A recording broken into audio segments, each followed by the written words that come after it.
Hi everyone, my name is Patrick McGuire, CEO of North Shore Realtors. In 2023, NSR is celebrating 100 years of the Greater Salem Association of Realtors. Each month we're producing a video chronicling a decade of the association's history, culminating our annual meeting in October. Today we discuss 1954 to 1963. Our earliest board of directors minutes are dated August 9th, 1960. It was a Tuesday, and the board gathered at the Hawthorne Hotel. You can still feel the depressions in the page from the typewriter. They don't read like first meeting minutes. They begin as if you opened to the middle of a book, well aware of how the stories had unfolded up until that point. But those previous pages, if they ever existed at all, have been lost to time.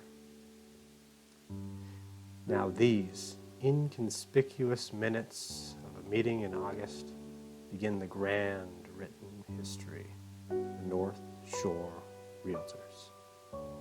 They tell of a time where members were classed, where board choice was only beginning to be considered, and show a time period where many future leaders and industry giants would enter the business. George Ahmed, President in 1970. Anne Bouchard, President in 1974, was the second ever female president, and Realtor of the Year in 1972. Lillian Field, who thanks to her expert record keeping is the reason NSR has any documentation on the early days of the association. She is also the grandmother of current NSR member Jim Armstrong. Peter Fortunato, President in 1969, as well as Realtor of the Year in 1969. Beverly Mayor from 1974 to 1983. He began the family business that included Peter Fortunato Jr. and still continues to this day under the guidance of Ann, Kathy, and Jean at Fortunato Realtors. Lillian Goff, President in 1968 and the first ever female president. She was Realtor of the Year in 1971. Barbara Goldberg, Realtor of the Year in 1978. Barbara Goldberg Associates Real Estate still operates under the guidance of Art Weil. Vernon Martin, Realtor of the Year in 1979 and originally a member of the Lynn Board before realtors were allowed to be members of boards outside of the territory of their offices in 1963. And William Little. My name is William Little. They call me Billy. All my friends call me Billy, still today. Okay, I started selling real estate in 1958. I worked for a company in Danvers just prior to that, and I opened up my first of 8 offices and never looked back. Bill Little is the only currently active NSR member to begin their career prior to the issuance of licenses in 1960. According to Bill, obtaining a license didn't begin as much of a requirement. All I know is I got a license. Excellent. And I renewed it every year. If you had whatever the cost was, send a check in and, yeah, here's your license. In many ways, those were very different times. Peter Lott said to me about 2 or 4 months ago, he says, boy, when you guys really started out, it was the Wild West. Selling real estate was like the Wild West. It's true. So today, the buyers have all kinds of protection. Lead paint, good. Fire alarm system, good, right? Appraisal.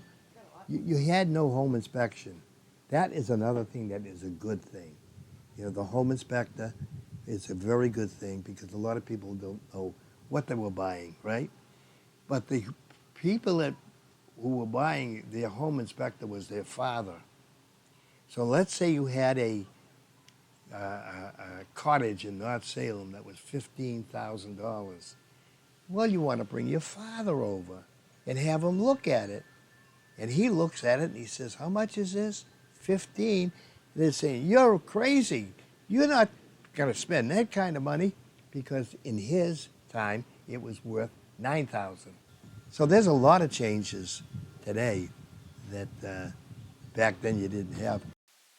Though he began the business in 1958, Bill wouldn't join the association until later in the 1960s, at the behest of several realtors and Greater Salem Executive Secretary Meyer Lieberman. I used to spend a lot of time, with Meyer Lieberman, and I just went in. Barbara Goldberg would call me all the time, and so I liked them. It was different. The people were different back then. Barbara would call me up and she'd say, "Okay, Billy, what are you advertising that I don't know anything about?" But no, I really enjoyed the Realtor movement. I thought it was good. To all the meetings, won a couple of their raffles. Access to MLS was certainly a draw, not only to Bill, but many agents in the region. And he used to have a crank thing, okay? And the sheets would come out, and you'd pick them up, right? And that was it. And then they went to the book. It was right after that. And everybody was waiting for that book to come in, all right? I don't know if it was Thursday or Friday was the date, and everybody was waiting for the books to see what they could sell. Now today, you got the computer. This decade marks a time when we step out of the unknown and venture into the oral and written history of the North Shore Realtors.